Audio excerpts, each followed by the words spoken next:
The 82-game preseason is in the books, and it's finally time for the real season. Don't miss out on any NBA playoff action at DraftKings Sportsbook, an official sports betting partner of the NBA.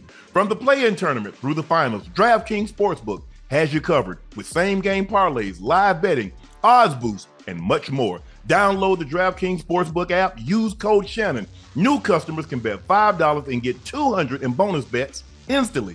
That's the code Shannon, only on DraftKings. The crown is yours. Quick math. The less your business spends on operations, multiple systems, on delivering your product or services, the more margin you have, the more money you keep. But with higher expenses on material, employees, distribution, and borrowing, everything costs more. So to reduce the cost and headaches, smart businesses are graduating to NetSuite by Oracle. NetSuite is the #1 cloud financial system, bringing accounting, financial management, inventory, HR into one platform and one source of truth. With NetSuite, you reduce IT costs because NetSuite lives in the cloud with no hardware required, access from anywhere. You cut the cost of maintaining multiple systems because you've got one unified business management suite. You improve efficiency by bringing all your major business processes into one platform, slashing manual task and error. Over 37,000 companies have already made the move, so do the math. See how you'll profit with NetSuite. By popular demand, NetSuite has extended its one-of-a-kind flexible financing program for a few more weeks. Head to netsuite.com/nightcap. That's netsuite.com/nightcap. Once again, that's netsuite.com/nightcap. You missed us. So you know what? We decided to come back. Kay was back last night. We're back again on Monday night. And we have a special guest with us. Thank you for joining us for another episode of Nightcap. I am your favorite Unc, Shannon Sharpe. In your bottom left, he's my co-host. Y'all know it. He's your favorite number 85, route runner extraordinaire, Bengals Ring of Fame honoree. He's a Pro Bowler, All-Pro, Liberty City's own, Chad Ochocinco Johnson. And weighing in bottom right, WNBA on great, #1 overall draft pick in the WNBA, joins a sister. They might be the only two sisters that's ever been selected #1 overall in the WNBA draft. From Stanford University, recently married, Chiney Ogwumike. You nailed it. Good job. All of our Thank you, guys. Please make sure you hit that like button. Please make sure you hit that subscribe button. And thank you guys again for selling out Shea by Laportier. A lot of guys, you've been hitting me on my social media saying that you received your email, that your shipment has been shipped. So thank you, and thank you again for showing patience. We're only taking pre-orders, but we're going to fulfill those back orders, and then we're going to put the chat back up, put the link back up in the chat. In the meantime, the link to Nightcap merch is pinned at the top of the chat. And if you use code, you'll get a discount, not only on Nightcap merch, but on Club Shay Shay merch and 84 merch. So thank you guys again. Please go follow my media company page on all platforms. That's Shay Shay Media, and my clothing company, 84. That's 84 being spelled out. And we're very, very excited to announce the Nightcap live tour. We'll be stopping in Atlanta August 22nd. That is a Thursday. Moving on to Houston on August 25th. That is a Sunday. And then we're going to follow that up the following Friday on August 30th. So Atlanta the 22nd, Houston the 25th, Dallas the 30th.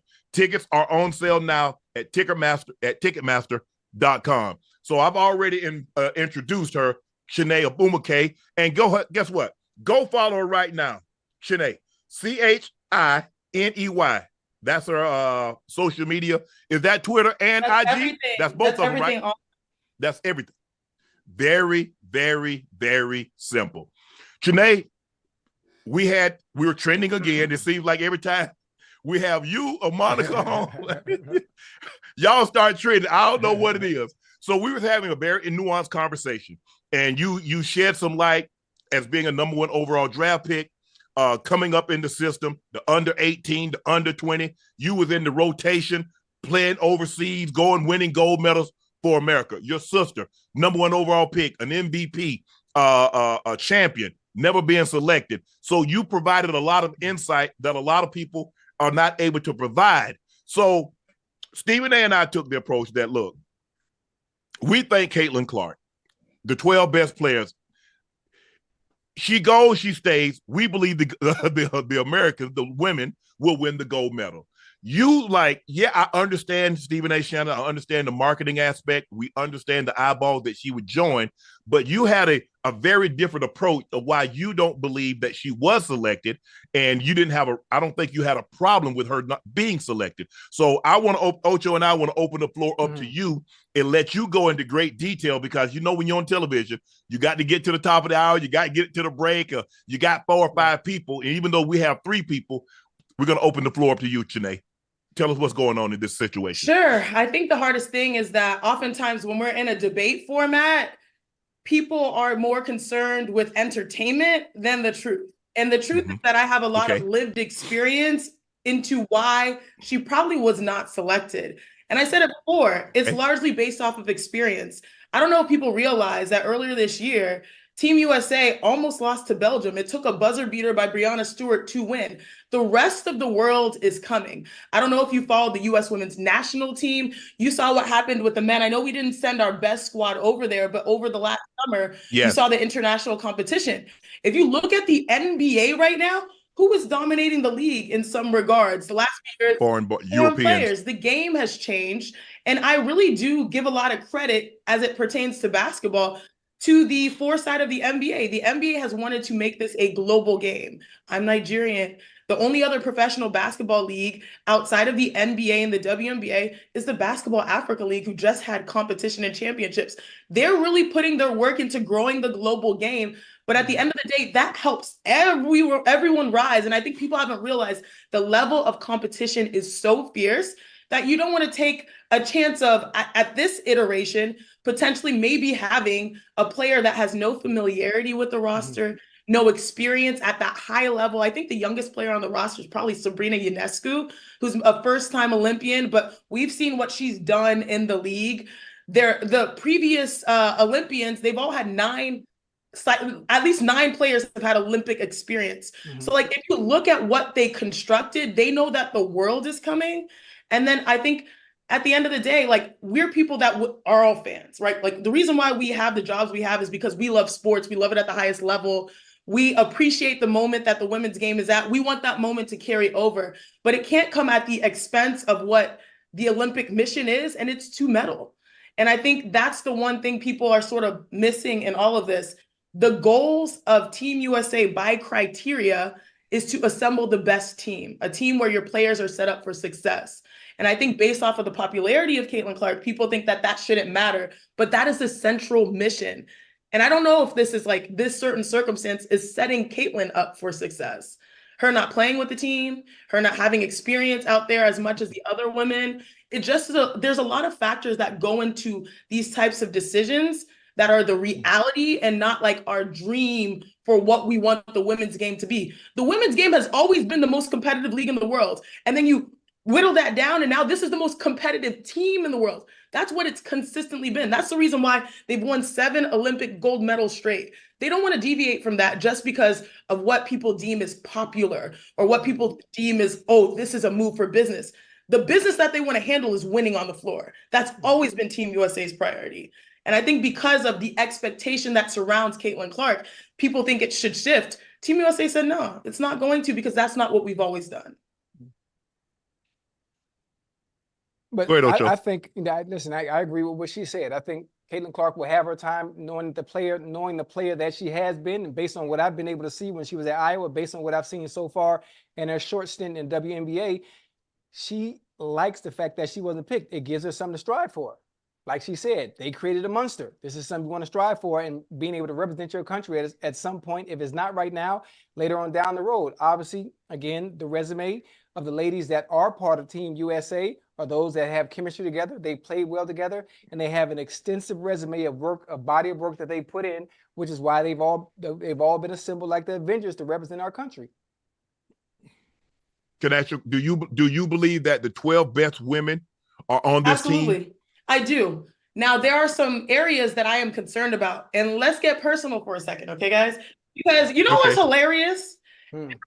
What's Everyone woke up so big mad that Caitlin Clark did not make the team because everyone's looking forward to her having the spotlight in the biggest moments. This is how I felt personally when I didn't make a team a couple years back. This is how my sister felt as the only MVP that never made an Olympic roster. It was heartbreaking. It was devastating. And y'all don't have blood in the game. I got blood in the game. Now I understand that Caitlin has the eyeballs that no player who has picked up a ball has ever had before. So I'm not saying that my circumstance or my sister's circumstance should have been anything different. But I just think it's funny because I'm like, y'all really care for the right reasons because you want to see the game grow. But I do think there's a difference between women and men.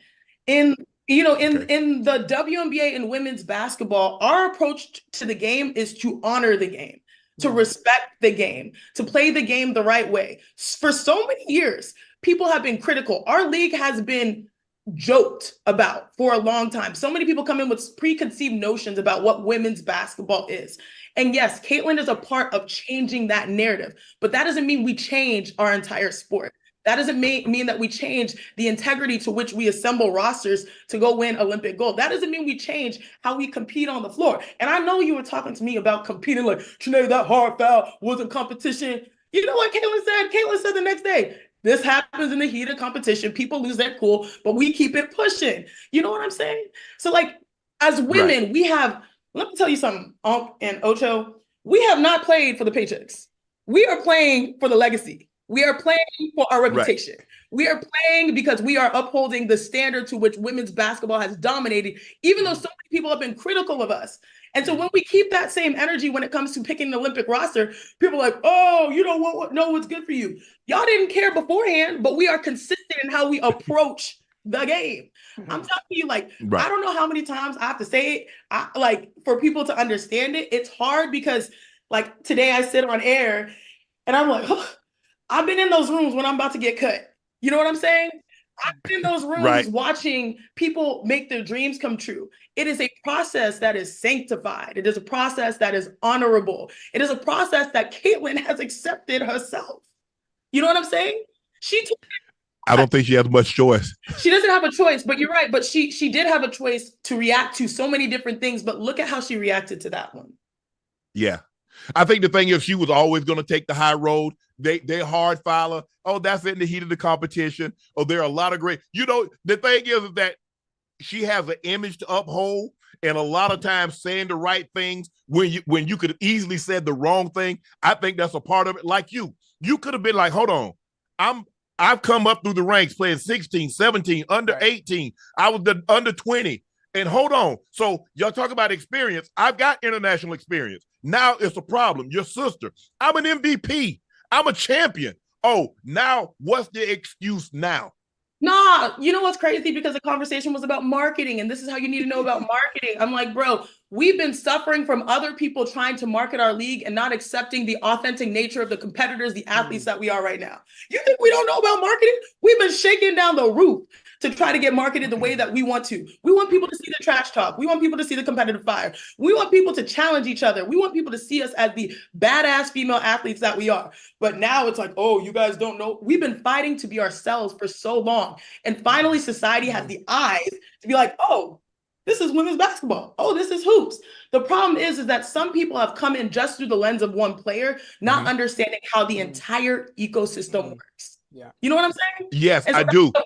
That's the frustrating part. But we accept it because we understand that growth is necessary, even including all of these growing things. The funny thing, when I think about it, obviously me being a new fan to the WNBA and just learning about it, obviously going to a dream game maybe a month ago and seeing a few players play, and now becoming a little bit more knowledgeable about the game in itself, I'm enjoying it. I'm enjoying the trash talk.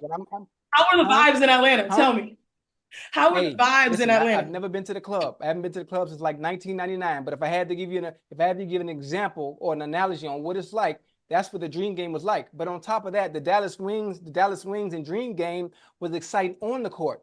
Forget what was going on off the court, because off the court made what was going on the court that much even better. So I was really excited, and I'm hoping, Unc, when we go on our little tour, we can, every city we go to, there's a WNBA team. So I'm hoping we can attend a game so he can get that same experience. Wait, this is Nightcap, right? Yes. So a lot of people see me on air and they understand Chiney's facts and figures. People don't really know me. I don't share myself too much, but I feel like this is the right format for me to share myself. Ocho, you said you haven't been to the club. I'll tell you a story about the club in Atlanta. So you guys know me. I'm like a wholesome lady. Right. Yes. Okay, I'm a wholesome lady. I don't do too much. Y'all don't see me outside too much. But I did secure something, so you know how I be. Okay. So you had, you and I got it. You and I got okay. Okay, so this is one of the things. I went to Atlanta, and my teammates, they be moving around, they be outside. And one of our games at that time was like 9 p.m. So we didn't finish until maybe 11. And I was looking on my phone. I was like, y'all, game's over. We got the dub. I was like, man, I'm hungry. I need something to eat. But everything's closed. One of my teammates from like, I'm from out here. I know where we can go. It's always open. I was like, okay, cool. The city. I just trusted her. Trusted her. Was it Cheetah? Is it called Cheetah? Is that Magic City? It wasn't Magic City. You got the Cheetah right down the street on Spring Street. Thank you. That's where I went. She said, look, it's always open. I was eating my post-game meal, wings, and then looked up and saw cheeks. Like that was my post-game meal. So yeah, when you say you don't go to the club, I don't go to the club either, but I still end up there because it be like that sometimes. That experience, listen, I've been trying to explain it to people, but words don't work. Words don't work. It's like trying to explain soccer to people. You'll never understand until you're actually in the stands and you're able to experience it yourself. So, those were the best wings I've had, by the way. That's what I try to tell people. People think I be lying when I say, because they be having 5-star chefs. They be having chefs that work at fine restaurants and casinos and things of that nature. No, they really be putting it down in there, Chiney. I like it. I learned it post-game. That was my post-game meal. But here's what I've tried to tell him. Everybody vibe ain't like Atlanta. Atlanta is a different vibe. You go to the Hawks game, you go to the Dream game, you go to the soccer game, you go to the stadium, Mercedes-Benz, it's a different vibe, Ocho. So everybody don't vibe like the 8. So you expect that like every arena that you go to is going to be like a club setting. Nah, they got barbers, chairs, they got everything going on up in the stadium. Yeah. That is true. That is So, Chiney, you said feeding the ecosystem. I remember like when they came out with the team in 2004, they put Melo, they put D-Wade, they put LeBron. I'm not so sure at that time that we can make a case that all 3 of those guys were one of the best 12, but they understood that LeBron and his popularity probably needed to be on that team, as well as some of the other guys. And so growing the game, like you said, once the Dream Team, the original Dream Team happened in 92, the world started like, okay. And so that grew it. I can't recall but one foreign-born female player, Lauren Jackson, and I'm sure you know who that is, that we can consistently say that she was a top 5, top 10 player in the WNBA. Has the world really caught up? Do they have, maybe they don't send them over here to the WNBA and they just play on their club team, but has the world really caught up to us that quickly? Oh, absolutely. I think so. I mean, if you look, this is the first generation of players that have the benefit of learning from YouTube. When we grew up watching sports, how did we learn? From the backyard, going from our coaches. I had to go to Ayyyyy to listen to a coach that was just a parent of a daughter that was there. Now, people can watch the games globally. People can watch the skills and go practice it instantly. There's more infrastructure to support sports. And then on top of it, we have people in the women's game that are not showing up for the WNBA, taking seasons off just to practice with their national team because they understand that being on your national team is where you can really build your own marketing too. Right. Like this is a place where you can be a star, whereas in the W, maybe you are a role player. So you have teams. There's a woman named Emma Mieseman who plays for Belgium, I believe, who is one of the coldest people in WNBA. Y'all, she's like Luka in a way. Wow. Like she doesn't play faster than she needs to. She's gonna get her shot off and she's just efficient. Now, she's not like a guard. She's more of a forward. But my point is that she's cold. She's been playing with her team for like 2 years straight. That's why it took a buzzer beater for USA earlier this year to beat to beat them, because these women are competing year-round similar to us, but they also have the chemistry. They've been playing together since they were babies. Now, that's one of the things that we have the benefit of having so much talent that sometimes talent overwhelms. But nowadays, with the different international rules, with the increased skill set, just with the overall chemistry that these teams have been playing with forever, it's a little bit more challenging than we ever expected. That's why, like, no one really says that USA winning, or even whether it's the men winning, which we saw last summer, is just a walk in the park, an assumption. You have to go out there and earn it. And I'll lastly say this. I think that women's sports, you know that saying, you have to work twice as hard to get half as far, right? Like, for people to really get the viewership, to get the respect, it feels like we always have to be perfect. We always have to be on. That's how women operate, not just in sports. As a broadcaster, I always have to lead with the facts and the figures. I have to keep my feelings to the side, because the moment I show my feelings, people are like, oh, what does she know? Why does she feel like she can speak on X, Y, and Z? That's just the nature that we're in. I'll say this, and Ocho, people see you before they hear you. They judge you before they know you. So you have to go out there and be perfect. Why should we play loose and fast at times with the rules of who should be on the squad, which could compromise the integrity of the game, when we know that we're being criticized regardless? We just have to be consistent in our pursuit of perfection. That, to me, is what it's like to be a woman or to be a female athlete. That is the challenge that we're always up against. My sister always said, why are we catering to a group that only came just for this certain moment and not came to see the beauty of the entire landscape, the beauty of the entire ecosystem? We will accept, we will welcome, but we will not conform to something that has not made us better individually. What made us the best is that we go up against the best each and every night. Yeah. You know what I'm saying? Right. So there's things that make the way women approach sports, because we are constantly dealing with criticism, different than men. And I think it's okay. I think it's perfectly okay. What do you say to the people that says, okay, yeah, they might have not been here before, but they're here now? It's kind of like, we have this, okay, you're 30, 31 years of age, and well, you got married at 30, 31. And so if somebody said, like, dang, Shanae, they probably would say, what's taking you so long? It doesn't matter when it happened. It's that the fact that it did happen. And we understand that Caitlin Clark came with a different lens than anybody in the history of the game, because of the NIL situation, because of the marketing brand that was behind her. And we know why. We don't have to get into the nuances. We know why, because it was a perfect storm. But how about we take this perfect storm, and why it's spinning, we let it sweep up everybody that's in its path, which is the WNBA. Well, I think the difference here is because she has gotten everything that she has needed in some regards. This is the first time that she, per se, has been denied something that people are surprised by. Okay. She got number one. She is the face of a new franchise. She's honestly, unfortunately, considered by many that are new to this, the face of the WNBA, and one of the most popular faces now in American sports, right? Mm-hmm. I'll say this. When we talk about A'ja Wilson has a chokehold on the league, but the way that we talk about Caitlin, I wish we could switch the dynamics, but it's what it is right now. She has gotten a lot. And no one's saying that she won't get it. They're just saying that right now, while all the eyeballs are there, yes, you feel like there's a great expectation, but I don't think you want to, there's a reason why she chose going to the WNBA instead of taking that Big 3 contract. Yeah, it's because she wanted to honor and respect the integrity of the sport and the competition in which she plays. You know what I'm saying? Not everything is what is delayed is not denied. She will be an Olympian if she continues on this trajectory. Has she been set up for success? Is this team being set up for success? Or is being popular more important? This is the one group that does not really move based off of popularity. And I think that's what people don't really understand. Clearly. Well, Shanae, we're going to thank you for just stopping by. We know you only had a brief moment, but thank you for joining Ocho and I on Nightcap. Ladies and gentlemen, Chiney Ogwumike, my colleague at ESPN First Take, thank you for joining us. Good night, and see you soon. Always. I'll come back. Your Unc. I feel like I can be a young auntie around here. You know? You're welcome back anytime. Drink, but we can kick it next time. We can kick it again. Thank you, Chiney.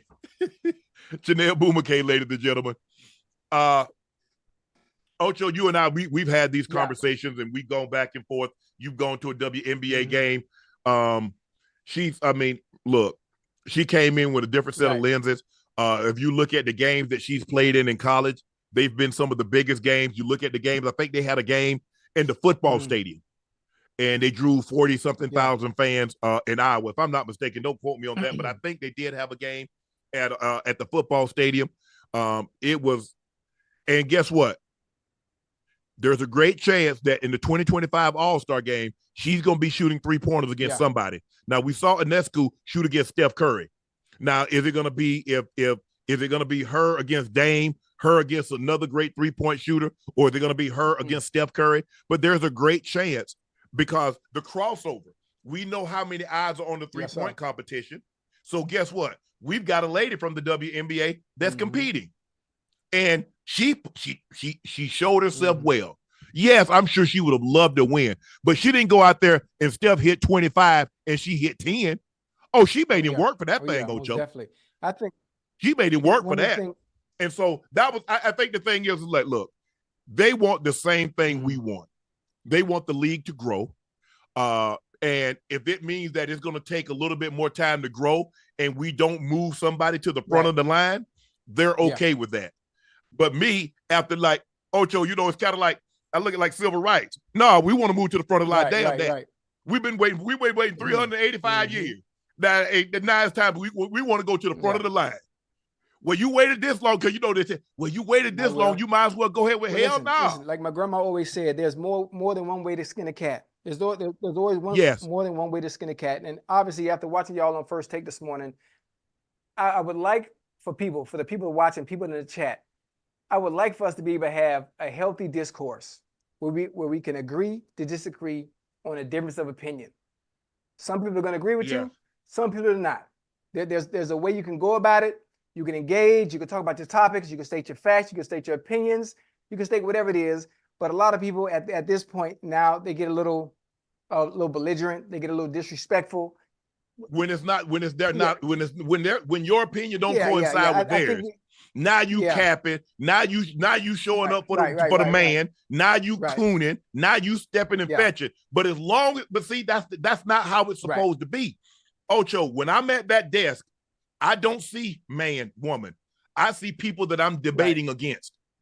So now what y'all want me to choose? Now y'all say 1 minute, y'all want to be treated equal. Y'all want fair. Y'all want X, Y, and Z. But now, Shannon, tone it down. I mean, you're so passionate. Those are women that, hold on. You say they're not fragile. You say you don't want to be treated fragile. But when I debate, like I debate and conversate, whether it's Kendrick Perkins, whether it's D.O., whether it's Ryan, it's a problem. So which is it? What do you want me to do? You want me to see, y'all want me to go outside of what I do, but y'all didn't want the WNBA and the Olympic women's team to go outside what they do. So you got to pick and choose. Reading some of the comments, man, it's a little too harsh. Like everybody reaching. Listen, it's okay to have a difference in opinion. You say one thing, somebody else says another. You know what? We can agree to disagree. We're going about our day. It's an opinion, Ocho. Ocho, you have your opinion. I have mine. I might come at you and say, well, Ocho, tell me why you think this. You might say, well, tell me why you think that. Okay, that's Ocho's opinion. His opinion might differ from mine. We might have some same opinions. But here's the thing. They're like, well, you be going easy with Stephen A. Now, if at first y'all say we was manufacturing topics, on the other show, we manufacturing topics. Now, y'all say I go along with Stephen A. But if I was to go at Stephen A's neck, you gonna say, see, you ain't do that to old boy over there. You see how we do our own? So I'm in a no-win situation, Ocho. So at the end of the day, I got to be true to me. I'm a very passionate person. So when I have a debate or we have healthy conversations about a certain topic, yes, my presence, my voice projects. I don't look at like, oh man, I got to be, hey guys, well, I think they should have. That's not who I am. And I understand that Chiney is a woman. I understand that Andrea Carter and Monica. But if you were to ask them, they don't want me to go easy. They ain't going easy on me. Most definitely. They ain't going easy on me. They trying to come at my neck, and rightfully so. Just like Stephen A. Stephen A. and I agree on some things. Some things we don't. Me and Dan Orlovsky, some things we agree on. Perk, Boog, Ryan, hey, we agree to disagree. But I'm going to be passionate, and I'm going to argue my point. And, okay, that's how I see it. That's not how they see it. Ocho and I, we had some heated conversations about receivers, about quarterback play, but that's how he sees it. And we got to stop this notion. If you black, as long as I'm trumpeting for the black, see, as Kat said, the line isn't drawn at black and white. It's drawn in the truth. It's drawn in right and wrong. Now, all the times, as much, I was one of the only ones on television that spoke glowingly and believed that Colin Kaepernick was in the right. And when everybody else was like, be quiet, shut up, I kept standing on that. Now, all of a sudden, I say one thing that the masses don't agree with. You stepping and fetching. You should be that white woman's agent. Now, flip it around. If I was supporting her and she was black, am I stepping and fetching? What's going on? So y'all just got to pick and choose. We're not going to agree. If somebody agree with you on everything, you need to get rid of them. Anybody that will agree with you on every single thing that you say, they're not your friend. They do not have your best interest in mind. At all. They a do boy or a do girl. They do whatever you say because of the position that you in. So understand that you can't please everybody, and that's okay. And a lot of people that's in the chat and that's commenting, that's not the entire world. That's not your entire fan base. Yeah. Even sometimes that I say things that even some of my most ardent supporters, they disagree with. Sometimes people that normally disagree with me, they agree with me. That's okay. That's a part of it. If you agree with everything I say, I got a problem because I need to know why you agree with everything I say. Am I right on everything? I mean, sometimes I think I am, but I'm not. I argue the facts to the best of my ability. I look at facts. I look at situations. I try to look at okay, what are you trying to do here? You're trying to grow it. You're trying to 76,000. Caitlin Clark took a pay cut to go to the GO. Who takes a pay cut to go professional? Think about Ocho. You in college, and all of a sudden your first job is less than you was making in college. You're like, well, hell, what did I go to school and get this degree for? You mean to tell me I went into debt for a $250,000, and now I got this job that hell, I don't know how I'm gonna pay these loans off. My grandkids gonna be playing on this debt. Understandable that she's in a fortunate position to where she might be taking less to play in the WNBA, but she's making twice as or 3 times as much the marketing, from a marketing standpoint. So, and I understand, Ocho. She came in without playing a game. She got a signature shoe deal. I understand. Think about this, Ocho. I want you to think about this. Only her and Michael Jordan has ever had a basketball deal. A basket, the thing that they play with, her and Michael Jordan. I get it. Remember, they changed the rules because them rookie quarterbacks, Sam Bradford had a quarterback. He was the highest paid player. And the player said, the hell with that. So I get a lot of people's frustration because it's, Ocho, you working on a job and you find out somebody came in, they just got there and they making more than you. You're going to feel some type of way. It's just natural. It's just natural. But I believe in her situation that the more eyes we talk, I get it. Yeah, we talk about her probably for too much. Yeah, probably so. But the mere fact that we're talking about the WNBA in which she's a member of, my goal is to hey, hopefully these women one day they're making $2-3 million a year. Because there's a big difference between a woman making $1 million and a woman making 100,000. There's a big difference. We know the difference because we've been on the end of the spectrum where we've made that. And we know the comfort level that you have when you make that kind of money. And that they don't have to go overseas and play and put that wear and tear on their body. They can just stay here, make a great living in the WNBA, get a couple of deals, get a couple of marketing deals, and endorsements.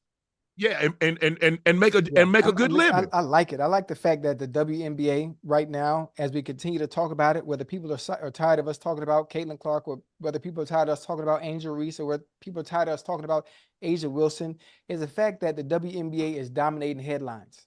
We in the NBA Finals. Yes. And we are dominating headlines like the goddamn Dallas Cowboys or the goddamn Lakers. Yes. Just like them. There's a reason why they put the Cowboys on every chance they get. If they could put the Cowboys on every single week on national television, they would, Ocho. Yeah. Because go look at the top 5 rated games. Go look at the top 10 rated games last year and see who's in them. Yeah. It is what it is. It is what it is. So I'm glad we was able to have Chiney on, her to have it. Last week we had Monica on. We had Chiney on tonight. So hopefully, look, she's not going to be on the team. I'm looking at it purely like I believe they're going to win the championship if you don't play with 2 minutes a game. Kind of like Christian Laettner. How many times? Think about it. They were beating people by an average of 45 points, and Christian Laettner was playing 2 minutes. And they up 50. They beating teams by 80. So but she said that she believes the world is catching up. So we'll find out. I just hope this momentum that this crop has come in with, this rookie class, and the momentum of us talking about it, Ocho, hopefully that translates to dollars, which in it, I hate to use that trickle-down effect, that trickle-down effect, but I just hopefully that more people will be in attendance and watch. And the viewership, we have the numbers. We see approximately 400,000 fans attended the WNBA game since the tip-off season through the end of May, the most through the first month of the season in 26 years. More than half of all WNBA games were sellouts, which is a 156% increase. May set an all-time high for WNBA League Pass with subscription with a 335% increase. WNBA social media channels garnered 157 million views through the first week of the season, the most viewed WNBA tip-off week on social media ever, up 380% versus last year. Since the start of the season, the WNBA store has already set a record for the most single-season sales in store history. Overall transactions are up 756% versus the same time last year. She became the first. Yes. But wait, boy, it's one thing about them numbers, boy. Them numbers do not lie, boy. Boy, them numbers do not lie. But God damn. What? So hopefully they can keep it going. Look, the problem is she's just on a crappy team, Ocho. There's a reason why they've had back-to-back the number 1 overall pick. They're bad. They're not a good team. And sometimes, no matter how good you are, it's not like a situation where Magic Johnson, he went to a team that had the had a five-time MVP on it with Kareem. Larry Bird went to a team. They ended up having Kevin McHale. They had Robert Parrish. They had Nate Tiny Archibald. They had Cedric Cornbread Maxwell. She went to a team that they're not very good. There's no way around it. And, it's not like Maya Moore. She goes to Minnesota and they got Simone Augustus. They got Sylvia Fowles. Different. Look at DT. She got Taurasi. Different. So, Stewie went to the team. They ended up getting Jewel Lloyd. They had Sue Bird. So, I mean, she gonna need some help around her. She ain't finna do all this by herself. No one does. But I'm glad we're talking about it. Hopefully these women, hopefully they win the goal. I'm watching it. All that bull jive, I ain't watching it because Caitlin Clark bull jive. I'm watching. I'm watching it. Check this out, Ocho. After speculation about the move to the NBA, bless you, Dan Hurley is staying at Uconn. Hurley is coming off back-to-back national championship with Uconn. He's turning down a major payday with the Lakers to stay at the Huskies, per multiple reports. Hurley turned down 6 years, $70 million offer in favor of chasing a third straight national title with Uconn. The deal would have made Hurley one of the top 6 highest-paid coaches in the NBA had he accepted. Yeah, listen, I talked to Dan earlier. I talked to Dan earlier. I really wanted to get a jump on the rest of the media, the rest of the analysts, the rest of the pundits that would have a story on why did Dan decide not to take the job. I mean, when you think about it, who turned down a historic franchise like the Lakers especially with a magnificent deal like 6 for 70. Magnificent, huge deal to me would have been 6 for 100. Now, I think 100 would have made him move. 6 for 70, he can come back and he can go back and coach and go for a third title in college and probably get 6 for 70 somewhere else, if that's what he chooses to do. But I think if you look at the resume and the body of work of all the coaches that have been with the Lakers, I don't think any of them got past 3 years. None of them got that. Well, because you had Luke Walton, you had Frank Vogel, you had Darvin Ham, and now they're looking for the next coach.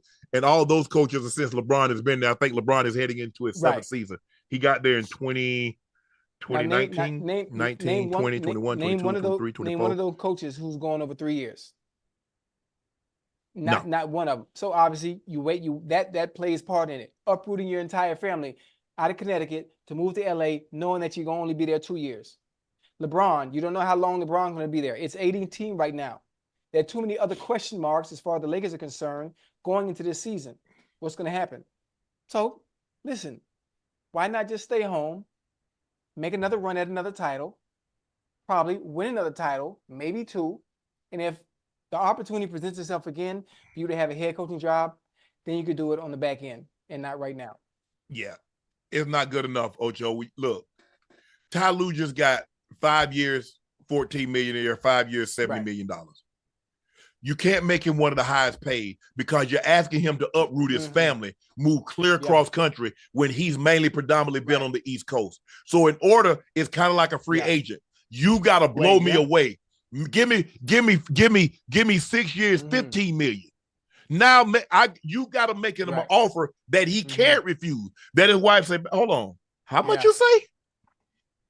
You say 5 years, not 80 million, 5 years, 90 million? Let's reevaluate this, baby. You know what I'm saying? Hey, I'm saying because in free agency, Ocho, why would he leave the situation that he's in? He's comfortable. He knows this. His wife is comfortable. His kids are comfortable. He's a predominantly East Coast guy. To move, that's a big transition going from East Coast when you've been there predominantly and coming to the West Coast. And now, first of all, Uncle Sam gonna take 50% of that anyway. Let me get that. Let me get that up off you, please. Let me get that up off you. And then you're going from Connecticut and you're going into Hollywood.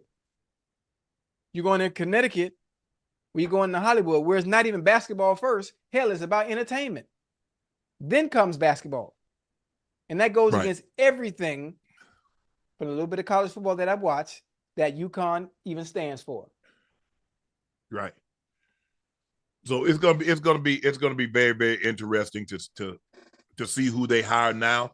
Do they turn their attention back to JJ Redick?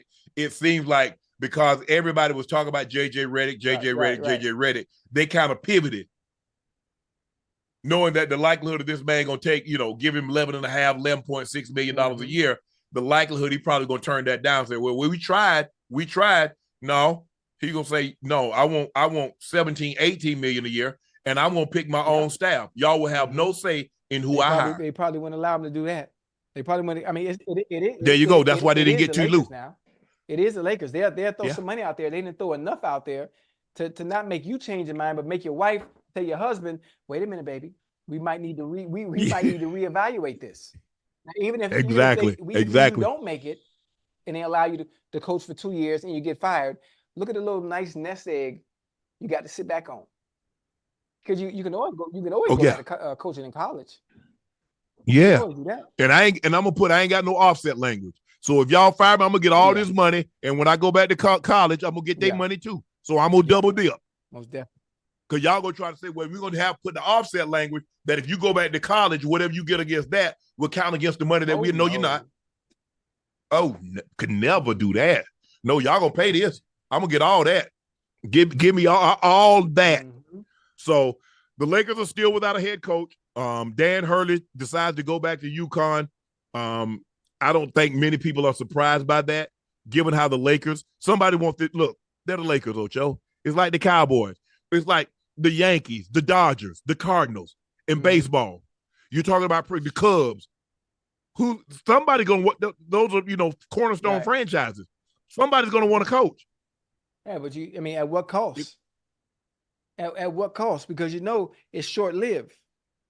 You get the fame, you get the glory for 1-2 years, and then at what cost? If somebody say, Ocho, we're gonna let you play, we're gonna let you be the president of the United States, but you're only gonna serve 1 term. What you gonna say? Nah, man, I want 2 terms. I want to be a 2-term president. They mess around and let me be the president of the United States. Boy, I'm finna turn this country around so goddamn fast. They ain't gonna let you turn it around. I'm gonna turn this country around so fast, they ain't gonna know what hit them. Like I already know who run the show anyway.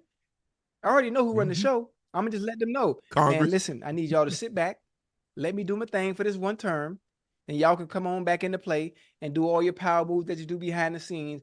But while I'm here, while I'm representing my people, let me do what I need to do. Okay? And they go for all that goes. They'll make you lame. They'll go make you a lame. They're gonna make you a lame duck, Ocho. They ain't gonna pass nothing. That go for all 13 of them families. Y'all know who I'm talking to. I know y'all see me. Darvin Ham returns to the Bucs as an assistant. The hiring will mark a homecoming for Ham, who was the assistant under Bucs head coach Mike Budenholzer from 2018 to 2022 before heading to the Lakers. Budenholzer and Ham led Milwaukee to a championship in 2021. Ham also played for Milwaukee from 1999 to 2002 during his tenure in the NBA as a forward. He had an opportunity to join Bud in Phoenix. He said no. He joins Doc in Milwaukee. Does this mean because it didn't turn out very well for Doc? He had I think he might have had maybe a 500 record or maybe slightly below 500 record, filling in for Adrian Griffin, taking over for Adrian Griffin. Is Darvin Ham looking like, hey, Budenholzer going to be there for a minute, but if Doc get off to a shaky start, it might be my opportunity. That could be the situation. I think there's a lot of pressure. There's a lot of pressure on Giannis and them young Bulls over there to play well together. I would think so, but I most of the time I think it's on the players, right? I think it's on the players. Do we really like? How do I say it? Giannis, I think, had some type of disagreement with what's the prior coach? I forgot his name. Budenholzer. Oh, you talking about Adrian Griffin? Huh? Well, it seemed like he had problems. Jason Kidd was Giannis's coach. Mike Budenholzer, who won a championship, he won 2 MVPs and a Finals MVP. He had problems with everybody. So who is the real problem here? This is what we know. When you are a superstar, if the coach is serving at the behest of the superstar. So if Giannis would have wanted Jason Kidd to stay, Jason Kidd would have been there. If Giannis would have wanted Mike Budenholzer to stay, he would have stayed. Adrian Griffin got fired, and he was 43 and 19. Yeah, they were doing well. And he got fired. And all of a sudden, don't nobody know anything. Come on, dude. Come on now. We know how this works. It's okay. It's okay. Yeah, something not right. Something not right. Hell, we got you got Dame over there. You got Dame over there with Giannis. Yeah. I mean, shit. It happens. Magic won a championship with Paul Westhead. But Magic said, the style, he wanted to slow it down. We needed to get up. We butted heads. Somebody had to go. Who you think Jerry West was going to side with? The head coach or a 21-year-old finals MVP? Let me take that back. Yeah, a 21-year-old finals MVP. Come on, man. So Giannis, a 2-time league MVP, a finals MVP, probably 6-7 consecutive time first team All-NBA. Man, you know how much that man, and he's in a small market. You could ill afford to have Giannis to leave. Because the best player that you had prior to Giannis was Kareem. He left. Yeah, but that's like you can't have your small markets. If you're big time guys, you get lucky. Can you imagine if Tim Duncan had left San Antonio and went to Orlando, and the only reason that he didn't go is because the families couldn't fly on the planes with the loved ones, and the Spurs did allow that. And mama say, well, you know what that means, right? We going back to San Antonio. Yeah. Right, listen. But can you imagine what that would have done? That's crazy how you think about how a player can have a institution or a franchise in a chokehold like that when they're that good. Yeah. And how long do they put up with that? Because you got that famous phrase, they'll tolerate you for as long as they can until they can replace you. Well, until they can find somebody, until they find another Giannis. How long before they found another Kareem? Boy, hey, listen. Kareem was in Milwaukee from what, 69 to 76? Man, that's crazy. I mean, he's good. He's great at what he does. They got a nice 3-headed monster over there with Middleton, him and Middleton. So, all right, Ocho. The Steelers have renewed their commitment to head coach Mike Tomlin. Mike Tomlin signed a new 3-year contract extension that runs through 2027 season. The Steelers announced today. That doesn't automatically guarantee Tomlin's job security, but it's a strong sign that the Rooney family has no interest in finding a new coach. Tomlin is one of 3 head coaches the Steelers have had since the merger before the 1970 AFL-NFL merger, and Pittsburgh likes that continuity. 52 years of age, the Steelers head coach since 2007, and if he continues to coach for the length of the contract, he will have had coached the Steelers for 21 years. Bill Cowher coached for 15 seasons before Tomlin, and Chuck Noll, who was the coach of the Steelers when I got there, coached for 23 seasons. Coach Noll was hired in 1969.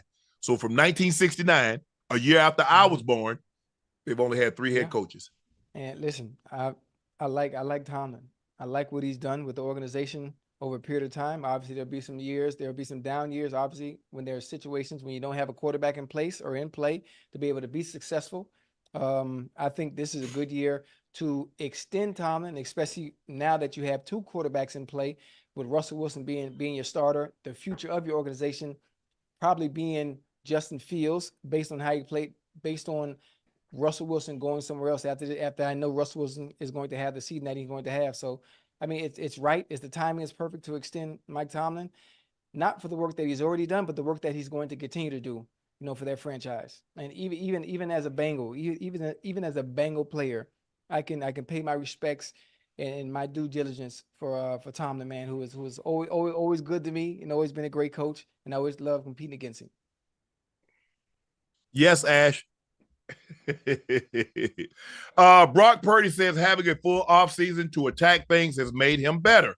You remember Ocho? He had tore a ligament in his elbow, which it happened in the championship game against Philly the previous year, and so he was basically rehabbing and not getting an opportunity to go through to train, go back through his drops, and do all the things that he needed to do.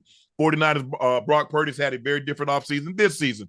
He was a 7th-round pick, trying to make the team in 2022, coming off a serious elbow surgery that kept him from doing on-field work during OTAs last year. So being an established starter with no health limitations was a new experience for him. Purdy says he believes the experience he positioned himself to have more success during the 3rd season of his NFL career. Listen, he definitely going to have success as long as the same nucleus of that team is together, but you ain't got nothing to worry about. Sister Mary, Mother of the North, who's a nun, can play quarterback, and I'm not being disrespectful to Brock Purdy, but I'm just saying that's how much talent, how much elite talent is on that offensive 49ers, not staff, offensive line from a receiving standpoint and running back. And listen, they got the best running back in the NFL. Brock is going to have another day. Brock is going to have another run at another Lombardi Trophy this year as well, as long as everyone stays healthy. Debo stays healthy. They work out whatever needs to work out with Brandon and get Young Bull paid, because he's been a significant part of that offense. You know what you get. You know what you get in Brandon Ayyyyy. I'm thinking about the running back name slipping my mind. McCaffrey. Oh, Christian McCaffrey. You know what you get in McCaffrey. So on the offensive side of the ball, you got the best left tackle in the game, arguably the best left tackle in the game. What more can you ask for? You got a top 5 tight end. I forgot about Kittle. I'm tripping. Yeah, I like, I think Kelsey's the best tight end, but you're not going to find 3 tight ends better than George Kittle. No, that can do it. His ability to block, his ability to catch the football, run up the catch. We're in agreement.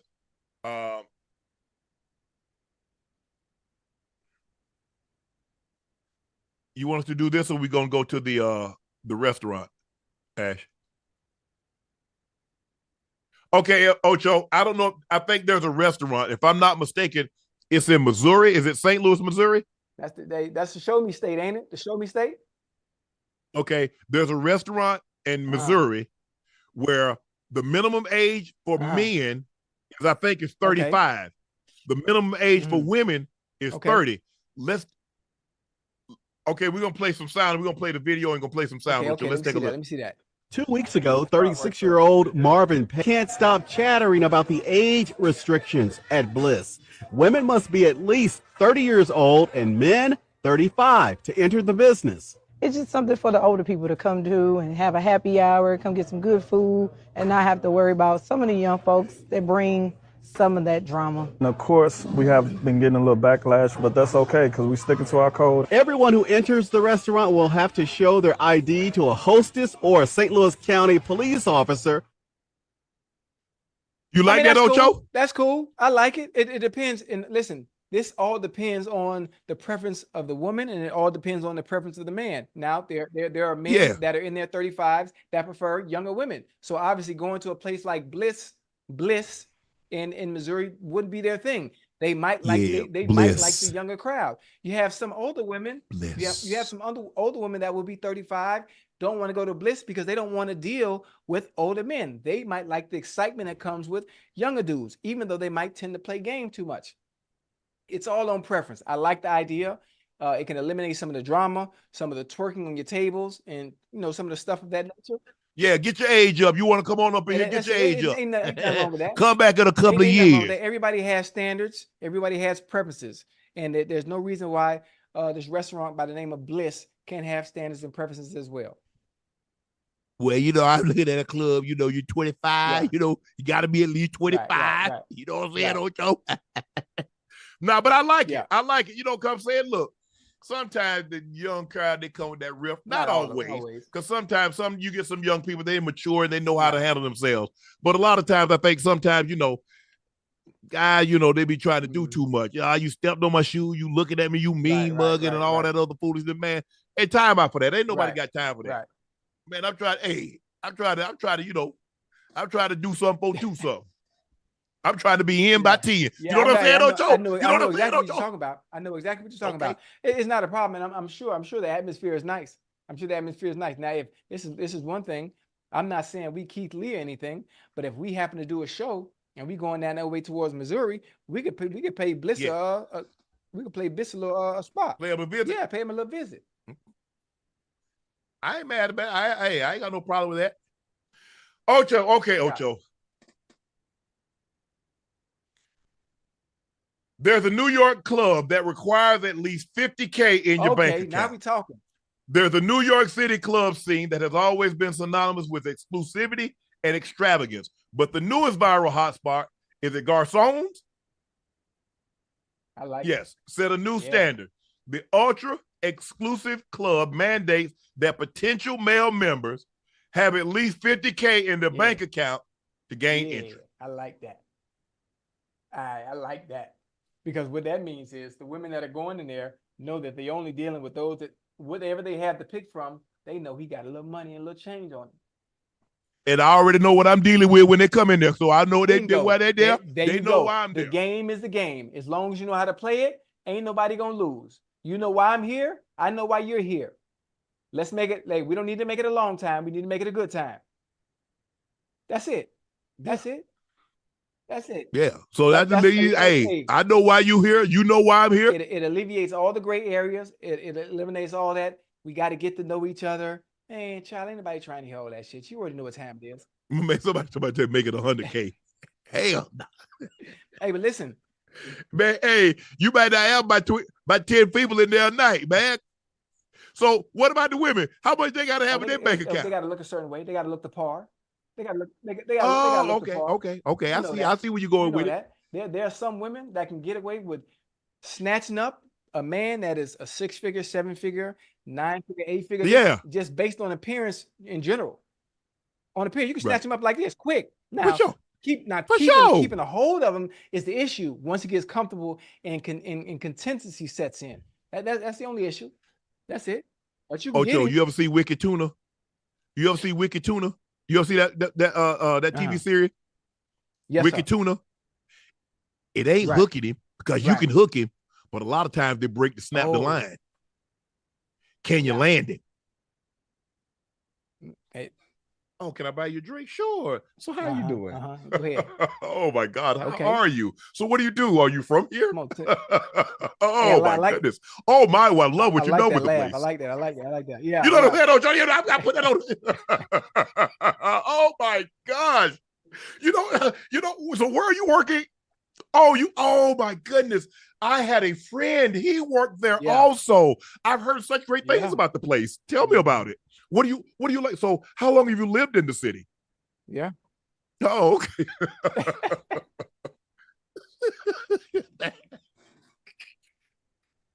Man, they need to stop, Ocho. Hey, Ocho, okay. We're back. Our new favorite segment. I think this is their new favorite segment because people have requested that this come back and we're bringing it back. And now it's time for Ocho for Rough Draft.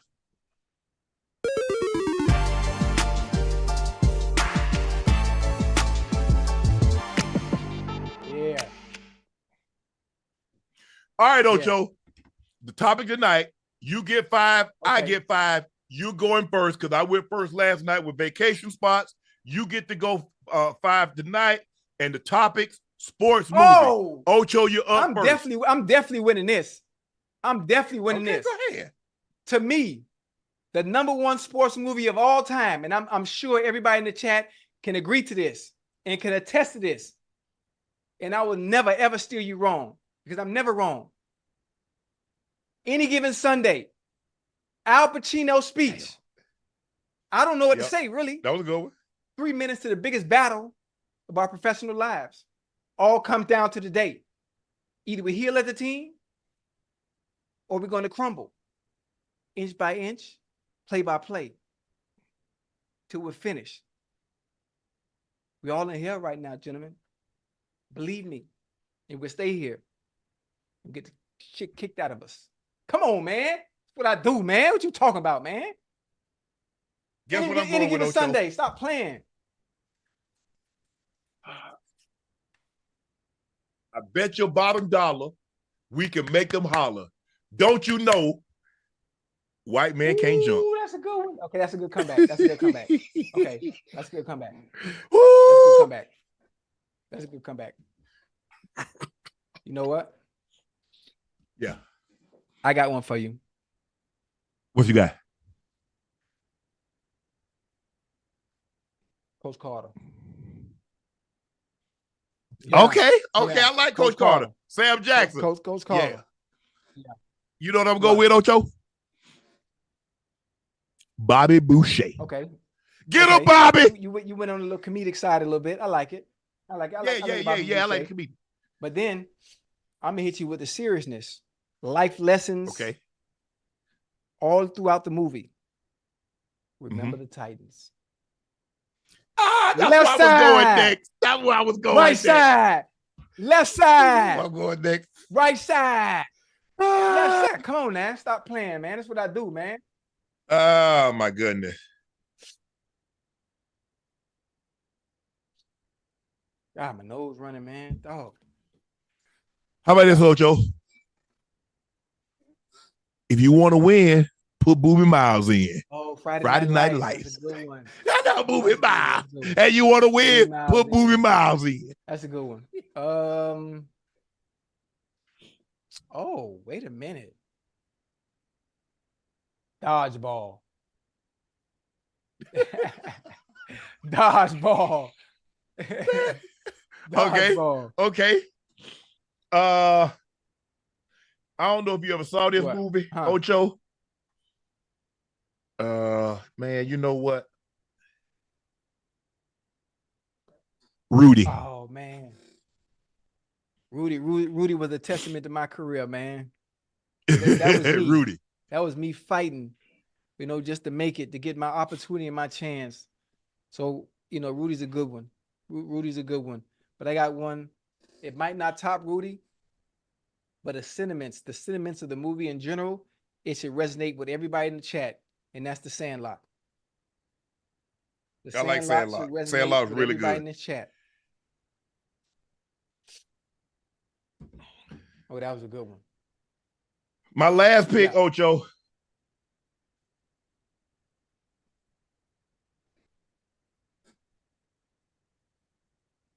Rocky. You know what? I like that. Rocky's a good pick. All right.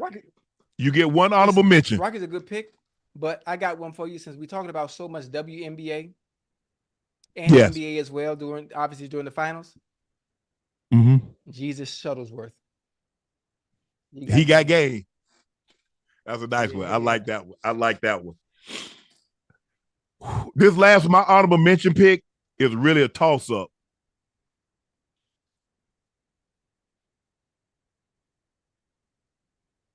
I like Blue Chips. Yeah. Like The Longest Yard. Oh, you know what I was gonna go, Ocho? I was about to go $1 Million Baby. That's a good movie. I love $1 Million Baby, but I ain't gonna go there. Guess where I'm going, Ocho? Love and Basketball. Oh, that's a good one.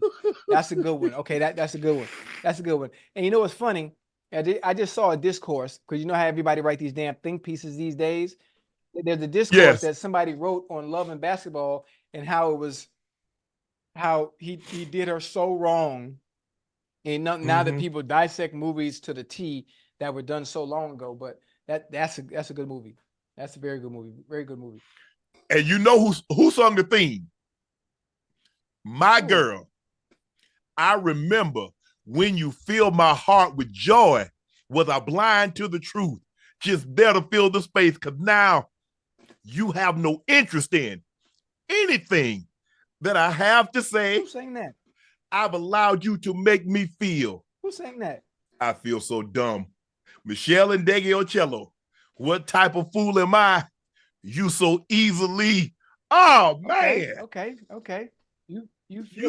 Oh, my goodness. And I was going to go, I don't know if you remember this, but there's a song in the 70s about Brian Piccolo. It's called Brian's Song. Billy D. Williams played Gail Sayers. And the other, I forget, Denny. I think it was Brian Denny. I think Brian Denny. Mm-hmm. Oh, we left out some good movies. Did. We left out Jerry Maguire. We left out a ton. We left out some good movies. Went off the top of the head on what I can remember right off the top of the head. Yeah. I mean, 5 is really tough, but man. Damn. But no, there have been some really good there have been some really, really, really, really good movies. I'm talking about really, really good movies. I almost went Brian's Song, because I read the book actually, and then after I read the book, I remember seeing the movie years later. But he ended up having Brian Piccolo was the book and the movie was based on, and if I'm not mistaken, he ended up having a brain tumor. It was a very, very good movie. Now, if I'm not mistaken, I think Billy D. Williams played Gail Sayers, and I think Brian Ash, is that correct? Brian Denny?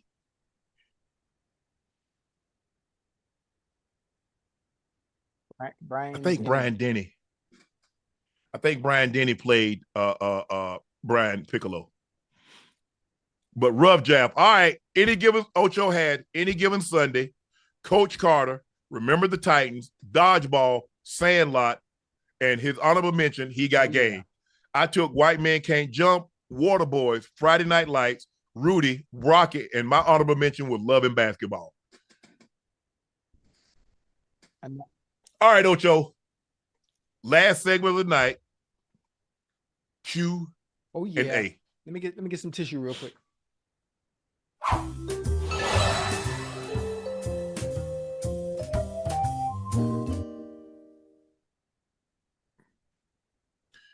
Man. Oh, James. Oh, okay. James Conn. James Conn played Brian Piccolo. Thank you, chat. Man, y'all saw Ocho with that wife beat on?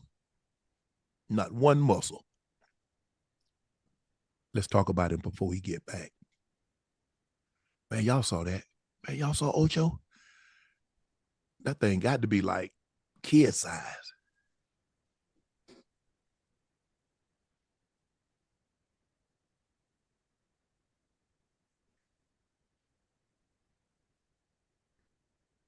Yeah.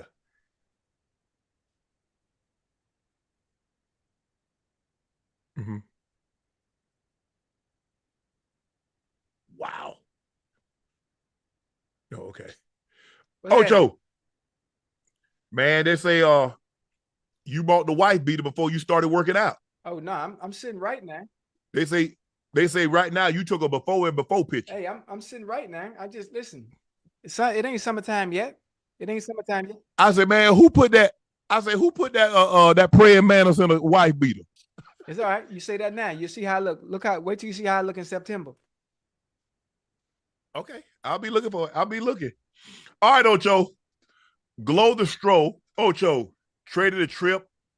Oh, I traded a trip out of my budget for live cap. Two concerts,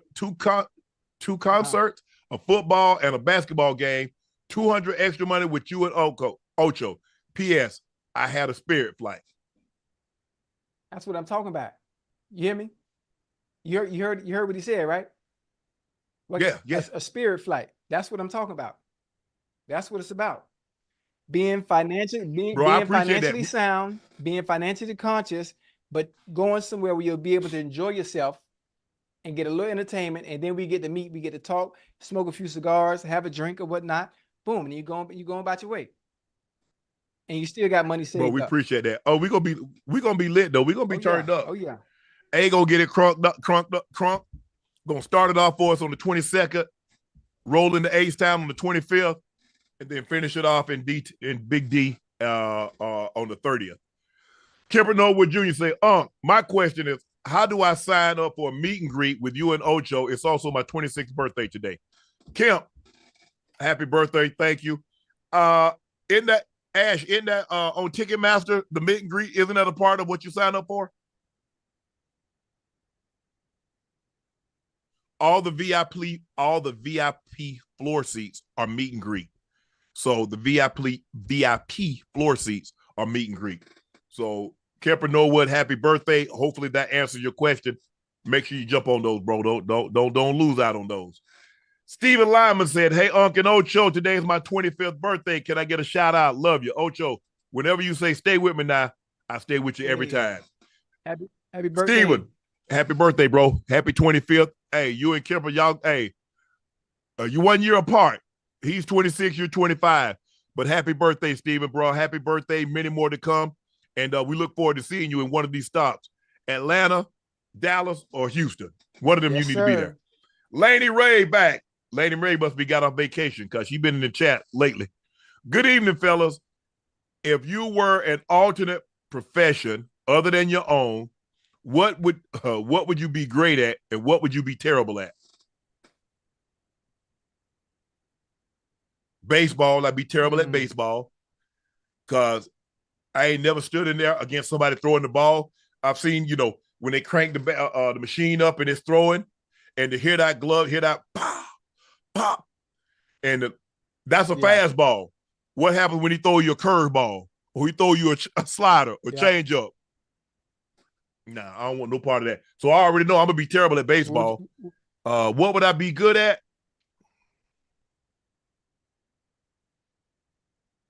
Probably weightlifting. Okay. Powerlifting, yeah. All right. Let me see. What do I think about? What would I horrible at? It's an alternate sport. I'd be horrible at golf. I'd be horrible at golf, but an alternate sport that I would be really good at if I was able to put the time in, knowing the way I work and I can lock in on a certain thing, probably boxing.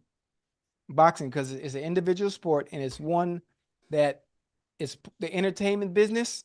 It's an entertainment business. And being that I like to entertain, I think that's something I would have been really, really good at.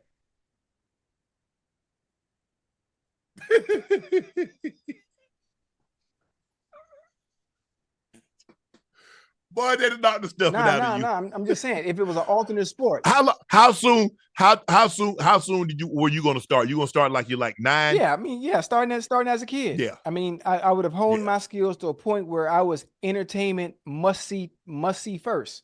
Similar to that of football. That's all. Okay. No, I don't want no part of that. I ain't trying to get punched in my face. It don't hurt that bad when you see it coming. You just got to relax your body. Just relax the body and roll with it. That's the problem. It ain't the ones you see. You don't see. It's the ones you don't see to get your ass out of there. Listen, you got to be cautious. You got to be cautious. Because you throw the punch like, I got it. I don't got it. By the time you see it coming, I don't got it. You on the flow. you definitely on the flow. Hey, said, Ocho, Unc said you look like a sophisticated platypus. I didn't say that, Ocho. I didn't say that. A sophisticated what? I ain't say you look like baby boy. I ain't say none of that. Yeah, they be hating. They be hating on you, Ocho. I told them I said y'all be hating on Ocho. But listen, nothing could take away me being one of the sexiest men alive in 2007. So I'm riding that wave. In 2007? I was one of the sexiest men alive on GQ. Coverage. Oh, okay. That's me. Devin Bell said, Ocho and Unc, who you got this weekend, Tank or Frank Martin? Who you ride with, Ocho? That's gonna be a good fight, man. That's gonna be a good fight. It's hard to go against Tank. I like what Frank brings to the table. If there's someone that has a punching chance, it would be Frank. But if I'm a bet man, which I'm not, I would bet on Tank. But it's gonna be a good fight. So I'm gonna go with Tank. Man, Ocho, that man. That uppercut, Frank turned the lights out the building with that punch. Bro, he be knocking people's heads off with that thing. Who that he called? De La Cruz? Oh, yeah. Who? And De La Cruz threw 3 right. He got boo. Oh, yeah, I got it. Boo. And Tank's like, I dare you to throw one more. And when he threw it, came right up underneath it. Because he basically in that instant, Tank said, I'm going to let you catch me just so I can get mine off. I'm going to let you hit me just so I know I'm going to get mine off. And man, because he knew, because in the process, Ocho, when he hit him twice, he sees it coming again. Now he knows he's within range. Wide open at that. Yeah, but listen. Pop. And those the ones, Ocho, because it's coming from that blind spot. And they, hey, that thing coming from up underneath, Ocho, you looking like, you don't see it. You don't see it coming. And it's a funny thing. This is a funny thing about this fight, though. Tank, most of the time, Tank in his fight, he starts slow and he picks up as the rounds go. Now, how much advantage can he give up? Yeah, how many rounds can he give up? How fast can Frank start without emptying the tank, but getting a 2-3 round advantage going into maybe the 4th or the 5th when things start to slow down. You get to the 7th round. I mean, it's different. It's money time. Round 7 all the way to 12. So we're gonna see what's gonna happen, man.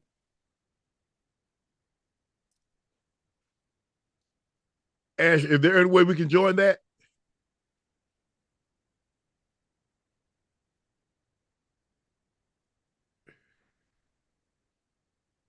Shit, I don't.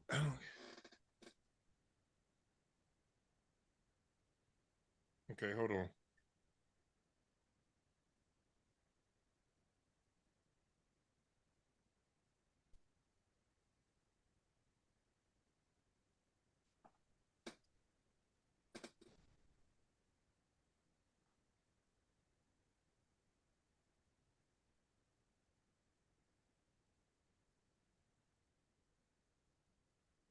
Okay. Everyone in the chat, can you do me a favor and spam Kai Sanat's stream and tell him to send us the link?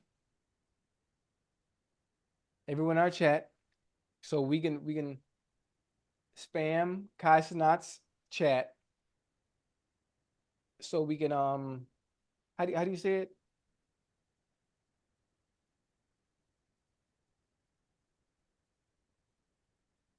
Yeah, spam it, so we could join. We could jump. We can shoot it. So we finna jump in. We finna jump in the fun too.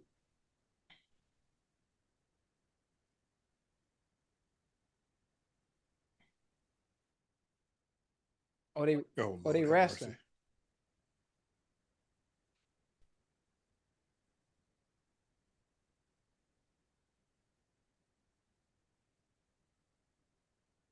Those dudes are funny.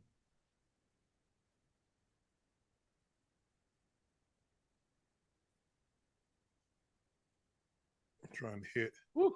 I'm hitting everybody on the DM. I just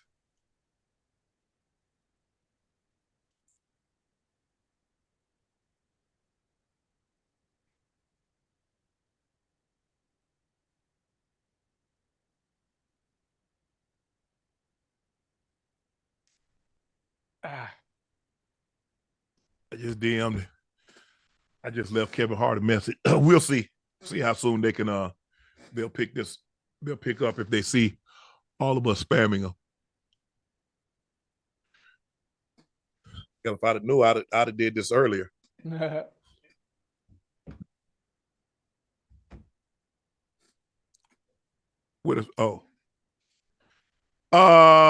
y'all see Daniel Bellinger? Did y'all see the video of the guy proposing to his girlfriend in a car after being together for 10 years? She broke up with him because of it. What do you think about a non-traditional proposal? Listen, non-traditional, traditional. If she wanted to be with you, she's not gonna say no. Doesn't matter how you do it. Doesn't matter. None of that really matters. If a woman that is really interested in you and really wants to spend the rest of her life with you, she's not gonna say no. Whether you do it the right way, do it the wrong way. You put a little thought into it. Maybe she'll say something maybe after the fact. Like, listen, a little bit more thought could have went into this. But based on who you are and what he knows about you, it will always be thought put into it because he knows that's what you like. Yeah. I mean, they've been together for 10 years. He proposed in a car. I mean, people have proposed in a car before. I don't think that's too far out of the. I mean, maybe I'm glad it's not a sporting event. That's the only thing that man, y'all at a sporting event, man. Yeah. She ain't like. But other than that, looking for out. That's it. She wanted out. She should have been gone before 10 years though. She looking for out. Yeah, and he know that, and she know that man was was going on IG Live, but it was gonna be aired on social media, so she fronting whatever. But he better off for it. GoDaddy said, "What's up, Sharpe and Ochocinco? Just wanted to show love. I be lurking. I'm ashamed to say it, but I wasn't here for the start, but I'm catching up. Top 5 receivers, top 5 receiving core, 3 or more. Is he talking about currently? All time? I mean,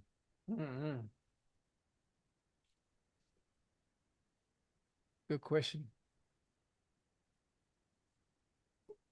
Who you? I mean, you already know where I'm starting as always. I'm Green Bay. Starting Green Bay. No, I mean I'm assuming he's speaking individually because half of the duos we haven't even seen play together yet.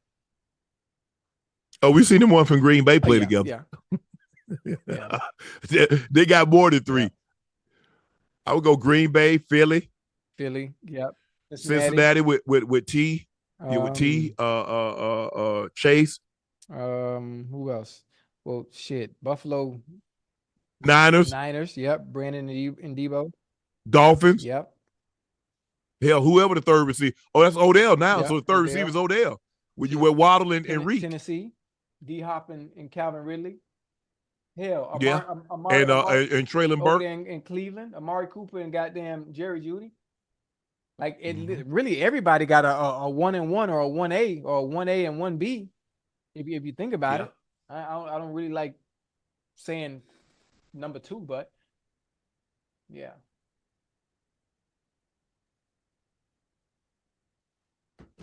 What we got? Joni Fana.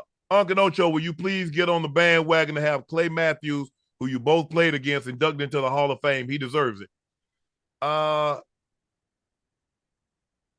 trying to think. Did I play against Clay Matthews? I don't think I did. I think Ocho did. I mean, what year did he come into the league? I don't think I played against him, Ocho. I don't remember. I don't know how long y'all thought I played. I mean, I did play 14, but I came in at the beginning of the 90s, and I 03 was my last year. So he didn't come in because he didn't get there before Aaron Rodgers, did he? I don't think I played with Clay Matthews. I played against his dad. So the likelihood of me playing against his dad and the son ain't very good, Ocho.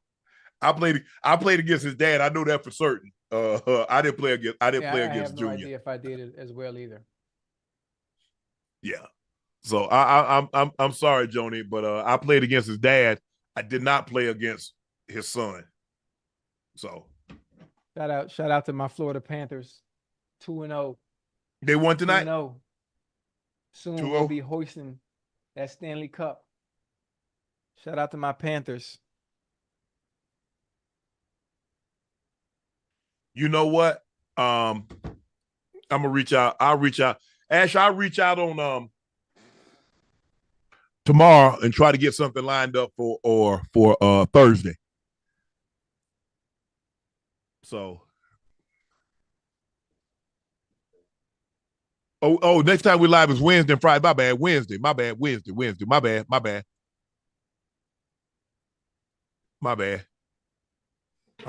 Wednesday and Friday. So we'll try to get something lined up for Wednesday or Friday. Because I know they'll be on some bull jive. Stephen and I took them. Oh, that's Chiney. That's all we have for tonight, guys. Thank you for tuning in.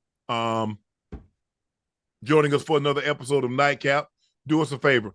Make sure you hit that like button. Please make sure you hit that subscribe button.